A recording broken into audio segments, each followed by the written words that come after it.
салом алейкум, бо шумо ҳастам хушинос Ширин Иброн ва дар ин сурат мебинед Ҳаёев Шараф Абдунасрович зода ва сокини ноҳияи Айни деҳаи Ревад мебошанд. Тӯли 20 сол мешавад ки дар Федератсияи Русия гӯё дар шаҳри Екатеринбург бошанд.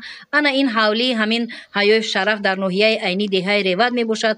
Фарзандонаш аз ман хоҳишу илтимос карданд ки навор мегирем ва ҳатман ин наворро дар канали YouTube монед, то ки ҳамватанон бубинанду кӯмаку ва дастгирӣ кунанд. Ба шумо гуфтаниам, агар Ҳаёев Шараф ин видеоро мебинед, Ҳаёев Фатҳуддин, Ҳаёев Нусхиддин писарони шумо ва Садриддину Зиёвиддин набераҳои шуморо интизор ҳастанд. ғайри ин ҳамсари шумо яъне Ҳаёева Давлатмот Ҷаъфаровна айни ҳол бемории вазнин аст, ҳатто сухан карда натавонист ва инҳо ҳамааш шуморо интизор ҳастанд. Ин ҳавлии шумо мебошад, ин ватани шумо мебошад. Агар дар куҷое ки бошед, соғ саломат бошед, аз худ дарак диҳед ва азият надиҳед наздикони худро. Ҳамватанон, аз шумо хоҳишу илтимос мекунам, агар дар кадом ҳолати ин мардро шумо донед, хабар расонед.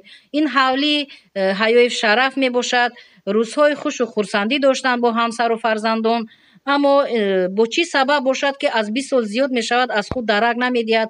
Дар ин ҷо муқима Ҳаёева хоҳараш, мана бинед ҳамсараш Ҳаёева Давлатмот Ҷаъфаровна бемор аст, ҳатто сухан карда натавонист. Писараш дар ин ҷо нишастааст, наберааш мана бинед. Ҳамин аҳли оила видео карданд ки то ки ҳамон кас бубинад.